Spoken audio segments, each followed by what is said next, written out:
Welcome to the Stop Over Drinking and Start Living podcast, where high-achieving, goal-oriented rebel women come to learn how to live a vibrant and fulfilling life without requiring alcohol to get through it.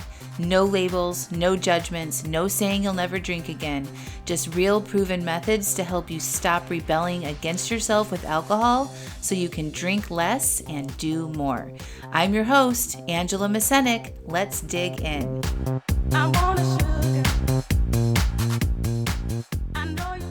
Welcome to episode 274, Unveiling Self-Serving Acts When Doing Something Nice Masks Personal Desires. Dun dun dun. Are you doing something nice, but really underneath it, it's because it's what you want? I have been faced with this question and how to frame this up. Like, what is that we're doing? And I'm going to open it up, this concept, this idea, this behavior, with a little story. So maybe you have been following along. If not, I am not doing sugar right now. I've taken a break from eating sugar. And it's been fascinating. And witnessing my own humanness in this path is remarkable. And it's very, very similar to when I took a long-term break from alcohol in my beginning of my journey. So when I first stopped drinking, or I first discovered life coaching and I took a break from alcohol, it was for 90 days. And, I got a lot of awareness around my behaviors and my thinking and my feelings and my desires in that break. And I learned so much about myself that it was just so compelling to me that, that's when I decided to become a certified life coach. Because if I was doing these things and witnessing myself doing these things, I knew that a lot of other women were doing the same thing. So anyway, when I'm on this now break from sugar, I don't even know, it's been over a month, I am noticing very similar tendencies and behaviors in myself and my thinking and my feelings around sugar. And so I was at the beach with my middle child last week for spring break. And if you're in my Alive AF program, you heard me tell the story on our workshop last week, but I'm going to tell it for the bigger audience because I think it's so important to hear. So I was at the beach last week, and, when you're at the beach, there's like all of these things that you can do. Go have ice cream, right? It's very food focused. Not that anything, any other vacation activity is, but for some reason when you're at the beach, it's like, they have these big stores where you can buy t-shirt and beach gear and candy and ice cream and, ice, like freezy ices and slushies and, all that stuff. And my son loves all that stuff. So, if he wanted something, I was fine getting it for him. And on the last day that we were at the beach, we were there in somewhat of the off season. And so a lot of these places were only open on like Thursday, Friday, Saturday. And we were leaving on Friday morning. And there was this donut place that was only open, on Friday and Saturday. And that morning, I asked him if he wanted to go get donuts. And he was like, oh, yeah. So first thing, he never even asked me for the donuts. I asked him if he wanted to go get donuts. And I'm going to tell you this story, and I didn't have the awareness as I was going through the story. Okay, so I had more awareness after. So just prefacing with that. So I'm, oh my gosh, you want to go get donuts? And he's like, yeah. And so we pack up the car and everything. We check out of our Airbnb, and then we're driving down there. And I was like, oh shoot, you're going to have to stay in the car with Jackie. We had Jackie Poo with us because he can't go inside. So tell me what you want, and I'll go in and order it and pay for it.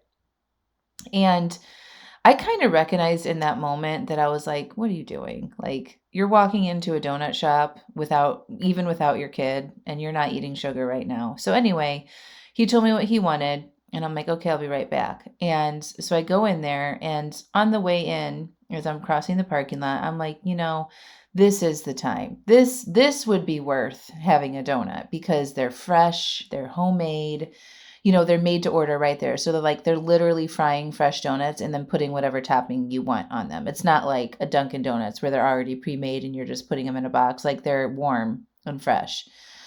And so I walk in, I'm like, this would be the time because of how special this is and how fresh and homemade it is, and it's high quality, and blah, blah, blah, blah, blah. And so I walk in, I'm like, okay, I'm going to get a donut, and it's going to be okay because I already did 30 days of no sugar. That was my original goal. So if I want to have sugar now, I can. And this would be a good enough reason to. So I was at the counter and I ordered 3 donuts, 2 for him and 1 for me, and a cup of coffee. And I'm thinking about eating the donut, and there's a little bit of cognitive dissonance, a little bit of like, is that really what you want? And like questioning and chatter around ordering this donut. Okay. So it wasn't like I was just sitting there and there was no drama about it at all. It didn't feel dramatic. It was just kind of like a curious, like, what are you doing type thing. And had decided that yes, I was going to do it. And so I got the donuts and my coffee and I walked out of the place, and I thought in my head, you know what, I'm just going to wait to eat the donut. It's, I need to go get gas, and then I want to get on the road and not have to navigate, directions and things before I have this donut. And so I think that was my unconscious way of giving myself some space before I had it, but I will continue. So I get in the car, I give Alec the donuts, we get settled in, I go get gas. He's eating the donut, he's absolutely loving it, blah, blah, blah. We get on the road and he's like, do you want this? I'm like, hold on, I want to, just get driving first. And in that time period of me getting the gas and like getting on the road without taking a bunch of turns was like 5 minutes. And I'm really thinking through this donut thing. I'm really giving myself that pause, that stop, notice, and process thing that I talk about all the time. I stopped and I noticed that I was making a same day decision around the sugar. And I acknowledged that in my head. So I'm like, I recognize I'm wanting to eat a donut that I didn't plan for. And then my mouth started watering. And so I noticed the urge that I was having for this donut. My mouth was watering. My desire for this donut was very high in that moment. And I just witnessed myself with that desire. And then I said, you can have that donut. Like, it's probably not going to be a big deal. But is this donut, is this sugar that you're going to eat going to cause creeping in of more sugar? And if you don't know what I'm talking about, I just did a podcast episode called Is Your Drinkin' Creepin'? It's episode 272. It was 2 episodes back. And that word creepin' is very fresh on my mind because I'm looking at my relationship with sugar exactly how I looked at my relationship with alcohol. Like I would take a break and then I would have a drink, usually unplanned, and then I would have more. And then like before you know it, I'm drinking every night after work, right? And so because of this long-term break with sugar that I'm on, I recognize my tendencies that sugar creeps in just like alcohol creeped in. And so I asked myself, is eating this donut going to cause some creep in? And I said yes. If I eat this donut today, it's going to creep in, and I don't want that. And in that moment, I recognized that. I stopped. My mouth was watering a little bit more, and I just took a couple deep breaths, and I decided I wasn't going to eat the donut. And so, Alec was done eating his other 2 donuts at that time, and I said, he's like, oh, are you going to eat this? I'm like, no, actually, I actually don't really want it right now. And I wasn't hungry either because I had already had breakfast, and it was only like an hour after I had breakfast. So that also helped me pause enough. I checked in with my hunger, and I wasn't hungry. And so I said, you know what? I don't think I want that right now. And he's like, well, what do you want me to do with it? And I said, oh, we'll just put it in the back seat. So I just took the plate and I just like put it on the floor of the back seat. And that was it. Like I was like, wow. And immediately the desire just like, it wasn't there anymore. Like as soon as I got conscious and aware that would open up a window of creeping in other sugars. And I'm like, you know what? That's just not what I want, And so I decided not to have it. And then honestly, the desire was gone. There was no more mouth watering. It didn't feel urgent or anything like that. And then I went on with my drive and I was like, wow, that was fascinating. And then as I'm driving along, I'm reflecting on this experience. And then I came home and I told my husband about it. And, he knows that I'm not doing sugar. And I was just explaining it. And I was like, I'm so proud of myself. I'm so proud of myself. I didn't eat the donut. And I always, whenever I talk to him about this kind of deep inner workings of my mind around the sugar or the alcohol or things that I'm navigating in my own, stuff, I just feel like I'm speaking a foreign language to him. And he's just like, good job, honey. Like, yay for you. He played along, which I really appreciated. But I've been thinking about that. Like, why did I offer donuts to my kid? He never even asked me for the donuts, right? So then I started talking about this to my clients and recognized that they also do this stuff, right? Where, there might be a time where they're trying to eat healthy or not have alcohol, okay? But they're going to buy all the alcohol for their friends coming over. And then they recognize that they're like, oh, well, just one drink won't hurt, right? And then they end up drinking. And so it's like we're dangerously walking this line of putting ourselves in situations that we know are dangerous and not really what we want to do, but we're doing it under the guise that it's for somebody else. And we're not real clear on that while we're doing it, right? I only recognize this after the fact upon my reflection, and I'm really thinking about my behavior and why I'm doing these things. I'm asking myself some of those deeper questions. And it's this whole concept that I'm pretending that I'm doing something for you, but really underneath it, this is a self-serving act. There's a hidden desire that I have to imbibe on the alcohol or to eat the sugar or eat the food or whatever those kind of behaviors are. And I'm doing this for you. If your thing is shopping or, any sort of behavior that you do too much and you're trying to cut back and you're like, let's go shopping, but I'm not going to buy anything, right? Like that's kind of like you're torturing yourself. I call this porning out. So a lot of times I notice myself like I'm fantasizing about the idea of eating something or drinking something. It's more food for me now because I literally have no desire for alcohol at all. Like it's not even a thing that comes up in my mind. But for food, it's still there, And so I'll go gaze at like a bakery in a grocery store and I'll just like stop in front of the donut or the pastry case and I'll just like drool over it, and I'll just like look at it and I'm like, that looks really good, right? And then more often than not, I walk away from it. But like even that act is just like, why do I do that? So I just got really curious about it. This past incident with the donut, and I started talking to more people about it, and I share it with my husband, and one of my friends was just over here for coffee, and I was telling her about it, and she immediately had a story that she had told me that she's trying to follow a specific food plan, and she had somebody staying with her, and she said, I'm going to go to Whole Foods and I'm going to get you all of these things to eat. And the person never even asked her to do it, but she went and got all these foods that she actually wanted to eat and brought them home for him. And he was like, I don't really even want that. And it was almost like a food pushing. What? You don't want that? Like, I can't believe you don't want those gooey mashed potatoes or whatever it was. So I just think this is going to bring up some stuff for you. So what are you doing? And maybe you're disguising it as a altruistic or I'm doing this for the other person or group of people when really I'm doing this because I really want those things. Does this land for you? So it's this idea that you're pretending to do something for somebody else when it's really what you want.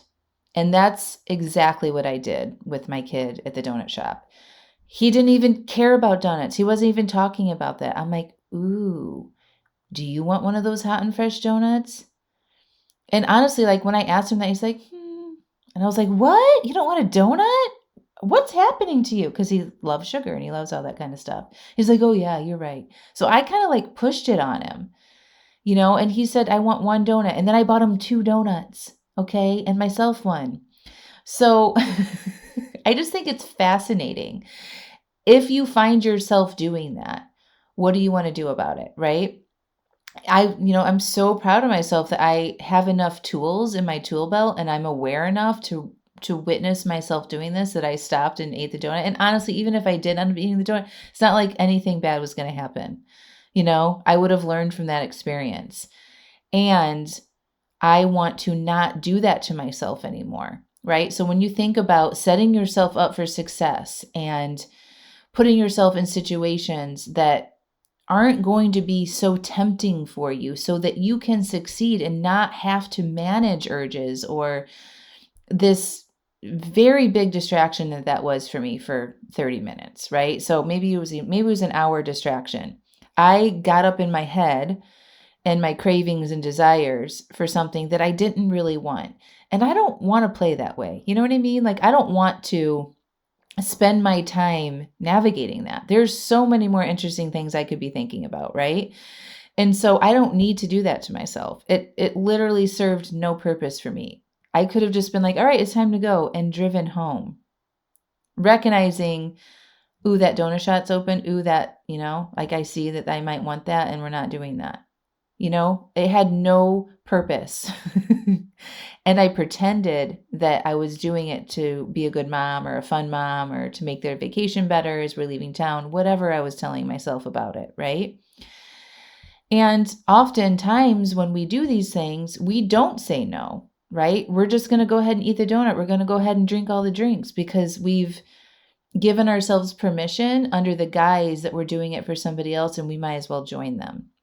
And I just want to tell you that you don't have to do that. And if you find yourself doing that, I just want you to be really honest with yourself. If you find yourself going down a path or making decisions that you're engaging with something like food or alcohol, for example, that feels like you're questioning it a little bit. Like, why am I making this food? Or why am I ordering this wine? Or why am I suggesting that we go out to dinner at this restaurant with my favorite wine when I don't want to be drinking? Like, just pause to ask yourself that question. Are you suggesting something to somebody else because it's what you really want? Ask yourself that question. What am I doing here? Am I making this suggestion because it's really what I want? Or did they even tell me that they wanted this? Or what is going on here? If you can be really honest with yourself in that moment, it will reveal to you what your motives are, and you will be more likely to stop yourself from going down that path. Because I promise you, unless you've been doing this work and you're really good about pausing and processing and noticing your feelings and good at discomfort and you're aware of all your thinking like I am, it's hard to stop. A lot of you guys listening to this episode will be like, I for sure would have eaten that donut and not given it a second thought, but I study myself so much because I think it's fascinating. But most people aren't walking around observing themselves like I am all of the time. So the best way to see if you're doing this is usually you're not going to be able to see it until you're almost at the point of doing it. And when you get that little, hey, what are you doing? Like that little bit of like, is this really what you want? You want to pause and you want to listen to yourself and understand the truth for yourself in that situation. And that's asking yourself is, what are my intentions here? Is this really for somebody else because they didn't ask me for this? Or is this really, am I walking a dangerous line here and playing with something that I shouldn't be playing with? And if it's the latter, and you recognize you're playing with something that you don't want to be playing with, just stop and breathe and notice and allow. Do the stop, notice, and process. Give yourself some time. That walk across the parking lot that I kept pushing out, I kept delaying the eating of the donut. So I walked across the parking lot.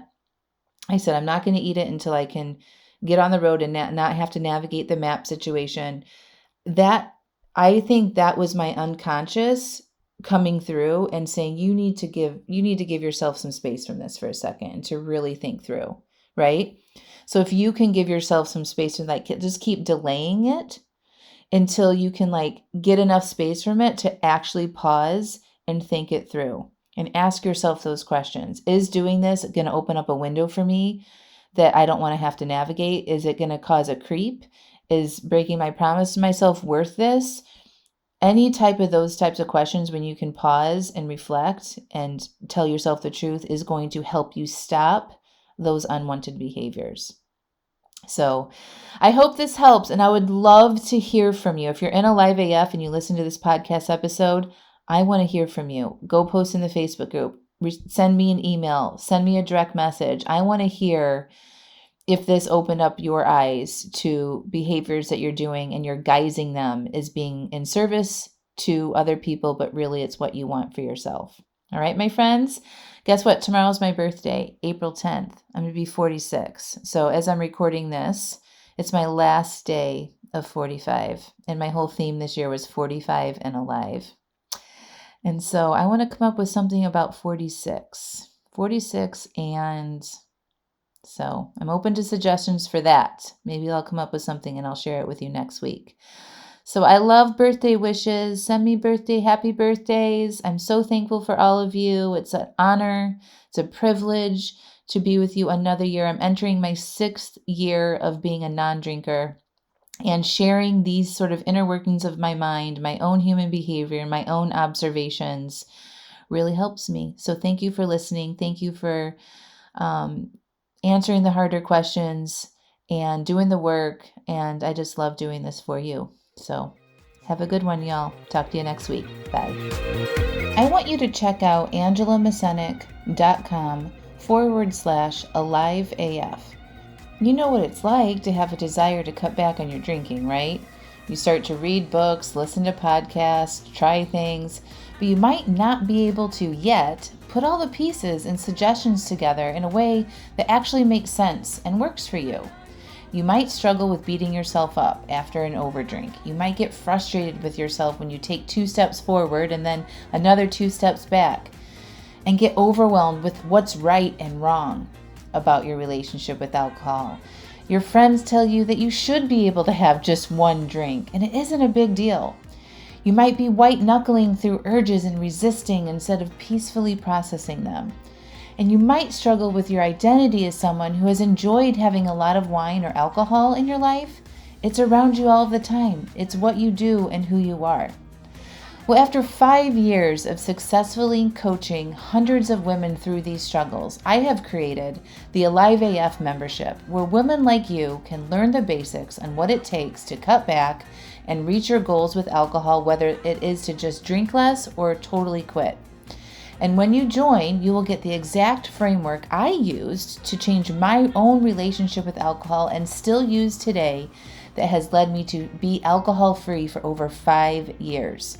You're going to get access to my resources, videos, and worksheets that have been proven to change and reduce how much you drink. Every day you can ask questions, share your obstacles, and get coaching and direct support on the challenges you will face with love and no judgment. Also, you will get immediate access to workshops like uncovering your alcohol identity and changing it, how to say no to things that don't support your new identity or life or goals, aka boundaries. A workshop called Creating Emotional Agency, and another one, How to Manage Your Mind to Succeed at Your Goals, and more. Every month we have a brand new workshop. These workshops are filled with step-by-step prompts and instruction to help you create the exact relationship with alcohol that is best for you. My mission and vision for Alive AF is to be a hub of support and resources for women to come and learn how to do what is best for them and becoming more alive in the process. When you join, you're going to learn how to take care of yourself better, how to feel good and become more alive and go after the life that you really want. I want this membership to be affordable and an easy solution where you can get all the help you need in one simple place whenever you need it. So no need to go read another book, find a new podcast, attend a free webinar, or go down the path of piecemealing it all together. Join Alive AF and have it all there in one place for you anytime you need it. So go to angelamascenik.com/AliveAF, and enrollment is open right now. See you inside.